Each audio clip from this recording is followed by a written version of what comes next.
नमस्कार। आज अपने 12th पॉलिटिकल साइंस के चौथे अध्याय स्थानीय सुशासन जो अपना टॉपिक चल रहा है उसी में एक अध्ययन बिंदु है पंचायती राज व्यवस्था।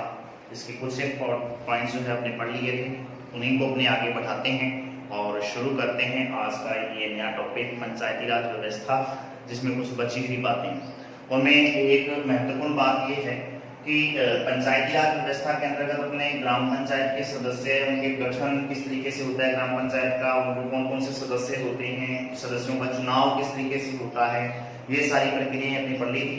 अब इन्हीं प्रक्रिया में से एक महत्वपूर्ण जो है टॉपिक है जिसका नाम है उस सदस्यों को शपथ दिलवाने का कार्य जो है।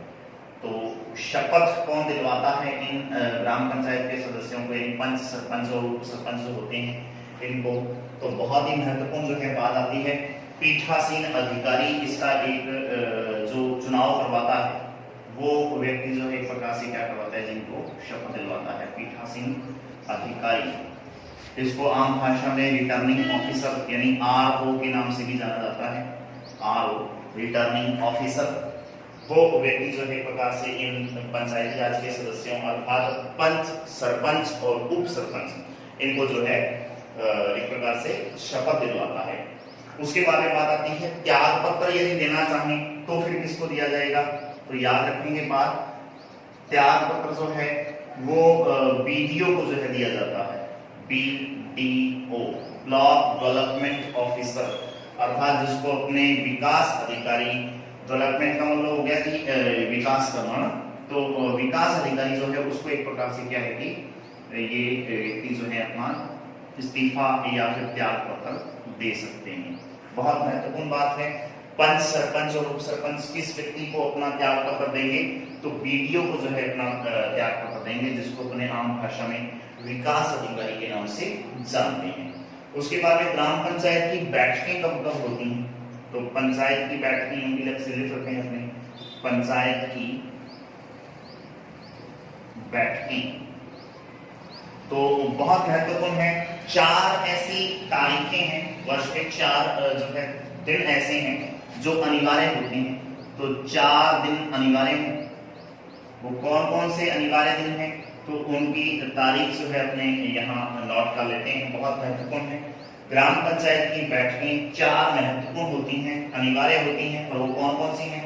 15 अगस्त, अभी यहाँ से थोड़े दिन बाद में आने वाली है, 15 अगस्त। उसके बाद में 26 जनवरी, 1 मई और 2 अक्टूबर। चारों जो है कुछ ना कुछ खास दिन हैं, बता देता हूं क्या क्या है। 15 अगस्त भारत का स्वतंत्रता दिवस, 26 जनवरी भारत का गणतंत्र दिवस, 1 मई विश्व मजदूर दिवस और 2 अक्टूबर गांधी जयंती या विश्व शांति दिवस के रूप में इसको जो है मनाया जाता है। तो ये 4 दिन ऐसे हैं जब एक प्रकार से ग्राम पंचायत की बैठकें होना अनिवार्य होती हैं, और इन बैठकों की जो का संचालन जो एक प्रकार से इन 4 दिनों में तो निश्चित तौर पे होगा। और उसके अलावा जो है खास बात यह है कि हर महीने की 5 तारीख, 12, 20 और 27 तारीख, यानी हर माह की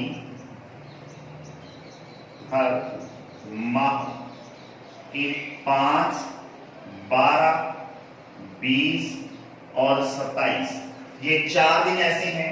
इन 4 तारीखों में ग्राम सचिवालय जिसको अपने पंचायत घर बोल देते हैं, पंचायत घर या ग्राम सचिवालय जो है वहां पर जो है प्रकार से इसकी बैठकें नियमित रूप से प्रकार से होती रहती हैं। तो 5 तारीख महीने की 20 तारीख, महीने की 12 तारीख, 20 तारीख और उसके बाद में 27 तारीख, ये एक प्रकार से क्रम है इसका। इन 4 दिनों में जो है प्रकार से बैठक तो होती रहती है। अब अमूमन जो है ज्यादातर देखा जाता है कि 12, 20 या इनमें से कोई 2 या 3 दिन, जरूरी नहीं है कि 4 दिन हो, 2 या 3 दिन हो सकते हैं, पूरे महीने में 1 दिन भी हो सकता है। तो वो कौन सी तारीखें हैं जब ये बैठक होंगी, तो ये तारीखें हैं।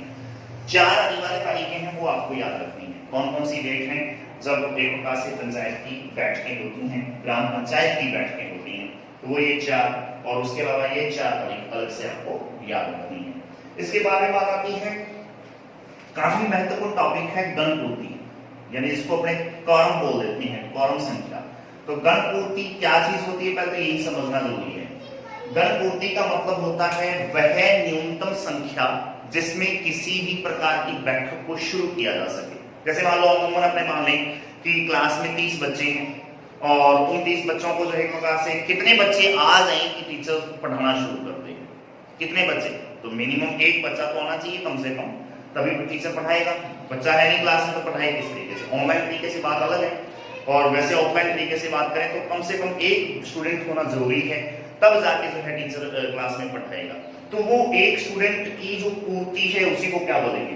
गणपूर्ति। इसी तरीके से ग्राम पंचायत की बैठकों की भी एक शर्त है कि ग्राम पंचायत की बैठक होगी, लेकिन कब होगी? जब कम से कम उनमें से जो कुल सदस्य जो हैं उन कुल सदस्यों का 1/3 सदस्य उपस्थित हों, 1/3 सदस्य होना अनिवार्य होता है, तब जाके जो एक प्रकार से ग्राम पंचायत की बैठक शुरू होती है। मान लो किसी ग्राम पंचायत में 9 वार्ड हैं, मतलब 9 पंच होंगे, तो 9 पंचों का 1/3 कितना हो गया? 3 सदस्य, तो 3 पंचों का होना जरूरी है, तब जाके बैठक हो सकती है। एक सरपंच तो हो गई हो, उसके अलावा 3 पंच अन्य और हों, तब जाके जो है प्रकार से गणपूर्ति पूरी मानी जाएगी और जो है ग्राम पंचायत की बैठक जो है वो शुरू हो जाएगी।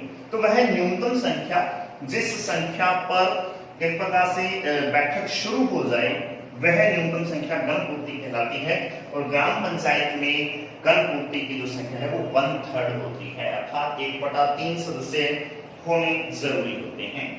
जी हाँ, इसके अलावा बात आती है अविश्वास प्रस्ताव भी इनके खिलाफ जो है एक प्रकार से पारित होता है। अब बहुत महत्वपूर्ण बात है ये अविश्वास प्रस्ताव जो है किस तरीके से इनके खिलाफ जो है प्रस्ताव, पहले तो ये समझना है कि होता क्या है। अविश्वास का मतलब ये है कि ग्राम पंचायत की एक प्रकार से जब शुरू हो जाए, जैसे मान लो आज चुनाव हुए, पंच सरपंच नए बन गए, आज से जो है एक प्रकार से नई ग्राम पंचायत का गठन हो गया और ये चल रही है लगातार। हुआ क्या कि बीच में कुछ ऐसी एक प्रकार से उन सदस्यों में आपस में की कहीं अनबन हुई हो या किसी बात को लेकर जो है मतभेद पैदा हो गया हो, तो फिर जो है एक प्रकार से सरपंच के खिलाफ अविश्वास प्रस्ताव पेश किया जाता है पंचों द्वारा। और वो जो है अविश्वास प्रस्ताव जो है मतलब सीधी सी है कि उस सरपंच को या उस उप सरपंच को हटाने की एक प्रक्रिया है, सीधी सी बात है, उसको पदच्युत करने का एक साधन है, एक तरीका है, जिसको अविश्वास प्रस्ताव बोला जाता है। और ये अविश्वास प्रस्ताव कब कब और किस किस तरीके से जो है प्रकार से लागू होता है उसी के बारे में पढ़ते हैं। तो याद रखें कि चुनाव के बाद पहले 2 वर्ष, जैसे मान लो आज चुनाव हुए तो आज से ठीक पहले 2 साल जो हैं, तो चुनाव पश्चात प्रथम 2 वर्ष नहीं लाया जा सकता, यानी सीधी सी बात है। जिस तरीके से विधानसभा या लोकसभा में हम देखते हैं कि आए दिन अविश्वास प्रस्ताव पेश किए जाते हैं, राजस्थान में उथल-पुथल जिस तरीके से एक प्रकार से अब चल रही है, उससे पहले बहुत सारे राज्यों में एक प्रकार से ये देखने को हमें मिला है। पिछली बार में जो है एक प्रकार से जैसे पिछली ये जो थी लोकसभा जो चल रही थी, तब भी जो है मोदी सरकार के खिलाफ जो है एक प्रकार से बीजेपी सरकार के खिलाफ अविश्वास प्रस्ताव पेश किया गया, लेकिन पास नहीं हो पाया, बात अलग है। तो इस तरीके से चुनाव के बाद ग्राम पंचायत की शर्त यह है कि पहले 2 वर्ष तक तो आप अविश्वास प्रस्ताव ला ही नहीं सकते। तो सीधा सा मतलब हो गया कि चुनाव के बाद में एक बार सरपंच बन गया तो पहले 2 साल उस व्यक्ति को हटाने वाला कोई नहीं है, क्योंकि उसके खिलाफ जो है अविश्वास प्रस्ताव आ ही नहीं सकता। उसके अलावा जो यदि आती है तो तीसरे और चौथे वर्ष में, तीसरे व चौथे वर्ष एक बार जो है क्या किया जा सकता है, अविश्वास प्रस्ताव लाया जा सकता है। इसका मतलब क्या हो गया, पहले 2 साल हटाया नहीं जा सकता, तीसरे साल एक बार हटाने का प्रयास किया जा सकता है, हट गया तो ठीक है, वरना चौथे साल फिर एक बार प्रयास किया जाएगा, हट गया तो ठीक, वरना चलेगा। ये एक प्रक्रिया है। तो तीसरे और चौथे वर्ष में एक बार हटाया जा सकता है। बात आती है 5वें वर्ष की, तो 5वें वर्ष में भी अविश्वास प्रस्ताव नहीं लाया जा सकता। 5वें वर्ष नहीं लाया जा सकता। इसका मतलब ये हो गया, एक बार सरपंच कोई बन गया तो 5 साल में 2 बार मौका मिलेगा आपको, तीसरे साल एक बार, चौथे साल एक बार उस व्यक्ति को पद से, उस सरपंच पद से हटाने के लिए। यदि आप उसको हटा पाते हो तो ठीक, अन्यथा नहीं हटाया जा सकता उसको। पहले 2 साल आएगा नहीं, तीसरे साल चौथे साल एक एक बार मौका मिलेगा, 5वें साल फिर नहीं लाया जा सकता उसके खिलाफ अविश्वास प्रस्ताव। तो ये एक तरीका है। अब अविश्वास प्रस्ताव किस तरीके से लाया जाएगा और कैसे पारित होगा, ये याद रखने वाली बात है। तो अविश्वास प्रस्ताव 3/4 बहुमत से, अविश्वास प्रस्ताव के लिए कम से कम 3/4 बहुमत की आवश्यकता होती है। अब ये 3/4 बहुमत का मतलब क्या है, कुल सदस्यों के थर्ड फोर्थ, या ये मान लो कि 3/4 जो है बहुमत एक प्रकार से उस अविश्वास प्रस्ताव लाए गए व्यक्ति के खिलाफ एक प्रकार से वोटिंग होना चाहिए। 3/4 बहुमत उसके खिलाफ जो है वोटिंग करे, तब जाके जो है एक प्रकार से अविश्वास प्रस्ताव पारित माना जा सकता है। ठीक है, ये बहुत महत्वपूर्ण है। एक खास बात यहाँ पे याद रखनी है, पंच और उप सरपंच याद रखेंगे, पंच और उप सरपंच दोनों के खिलाफ अविश्वास प्रस्ताव लाया जा सकता है। पंचों के खिलाफ अविश्वास प्रस्ताव नहीं लाया जा सकता। तो बहुत महत्वपूर्ण बात है, पंच और सरपंच और उप सरपंच के खिलाफ तो अविश्वास प्रस्ताव लाया जा सकता है, लेकिन पंचों के खिलाफ अविश्वास प्रस्ताव नहीं लाया जा सकता। तो मतलब सीधा से ये है, यदि कोई व्यक्ति एक बार पंच बन जाए किसी वार्ड सभा का या वार्ड का, तो फिर जो है उस व्यक्ति के खिलाफ जो है कभी भी अविश्वास प्रस्ताव नहीं लाया जा सकता। 5 साल वो पक्का जो है प्रकार से आपका उस वार्ड का पंच रहेगा, यानी एक प्रकार से उस वार्ड का मुखिया रहेगा। सीधी सी बात ये है। तो ये एक प्रकार से अविश्वास प्रस्ताव की बात थी। उसके बाद में बात आती है कि ये तो बातें हैं कि ग्राम पंचायत के सदस्य कौन कौन से होते हैं, क्या क्या कार्य होंगे, वो सारी बातें।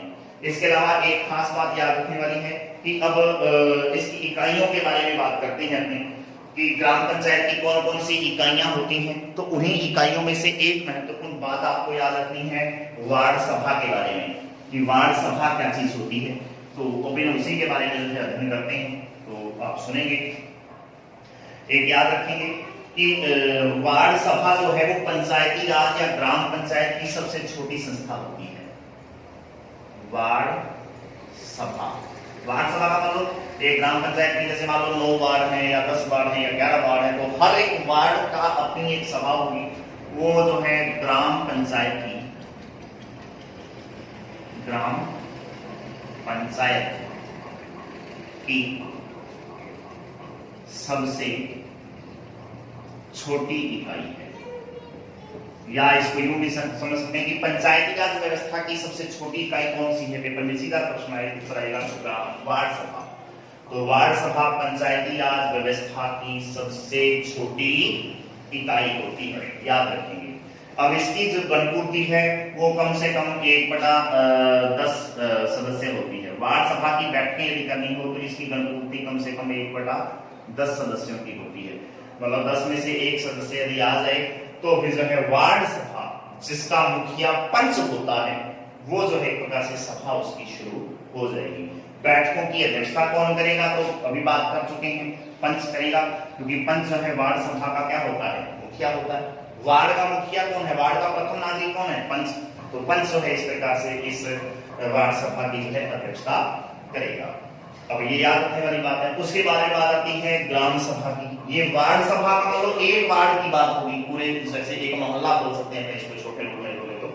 और उसके बारे में बात आती है ग्राम सभा की। तो ग्राम सभा क्या चीज है, पूरे के पूरे वार्डों की जो सभा है, यानी जैसे 9 वार्ड है मान लो एक पंचायत में, तो सभी वार्डों की जो सभा है उसको क्या बोल देंगे, ग्राम सभा। तो ग्राम सभा जो है वो क्या चीज है, महत्वपूर्ण बात याद रखेंगे। ग्राम सभा जो है गांवों की लघु संसद या व्यवस्था होती है, गांवों की, इसके उपनाम है लघु संसद, या इसको अपने व्यवस्थापिका भी बोला जा सकता है, व्यवस्थापिका इसको आप बोल सकते हो। तो ये जो है गांवों की सबसे जो है एक प्रकार से है कि एक महत्वपूर्ण कानून बनाने वाली एक संस्था है, जिसको अपने संसद, पार्लियामेंट या फिर व्यवस्थापिका के नाम से पुकारते हैं। सदस्य जो है इसके कौन कौन से होते हैं? वार्ड सभा, ग्राम सभा के, तो ग्राम सभा के सभी जो एक प्रकार से सदस्य, और देखो वो सदस्य की बात की है, पंच, सरपंच और उप सरपंच, वो ग्राम पंचायत के सदस्य थे। अब बात आ रही है ग्राम सभा की, तो ग्राम सभा के सारे जो सदस्य हैं वो वे सारे व्यक्ति होंगे जिनका उस ग्राम सभा की वोटर आईडी में या वोटर लिस्ट में नाम है। मतलब गांव के सभी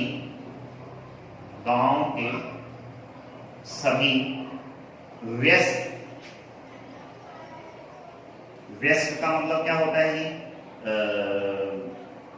व्यस्क का मतलब हो गया जी जो सब एक प्रकार से क्या है कि जो पूरे हो चुके हैं एक प्रकार से 18 वर्ष से अधिक, तो व्यस्क मताधिकारी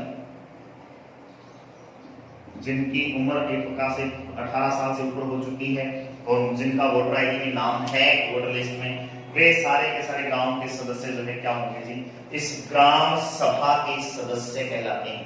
इस नाते मैं अपनी ग्राम पंचायत का सदस्य हूँ, चाहे मैं वार्ड पंच हूँ चाहे नहीं हूँ, सरपंच हूँ या नहीं हूँ और उप सरपंच हूँ या नहीं हूँ, लेकिन मैं अपनी इस ग्राम सभा का सदस्य अवश्य हूँ, क्योंकि मेरी ग्राम सभा के अंतर्गत या मेरी पंचायत जो है, शंकर गांव पंचायत जो एक प्रकार से बोल रहे हैं, तो उस पंचायत के अंतर्गत जो है एक प्रकार से मेरा, यूं मान लो कि वोटर लिस्ट में मेरा नाम है, मेरा बाकायदा एक प्रकार से वोटर पहचान पत्र बन चुका है, मतदान पहचान पत्र बन चुका है, जिसके आधार पर जो है एक प्रकार से मुझे वोट देने का अधिकार मिल चुका है, मताधिकार मिल चुका है। इसका मतलब मैं व्यस्क मताधिकारी हूँ और व्यस्क मताधिकारी होने के नाते मैं अपनी ग्राम पंचायत, ग्राम सभा का एक प्रकार से क्या है जी?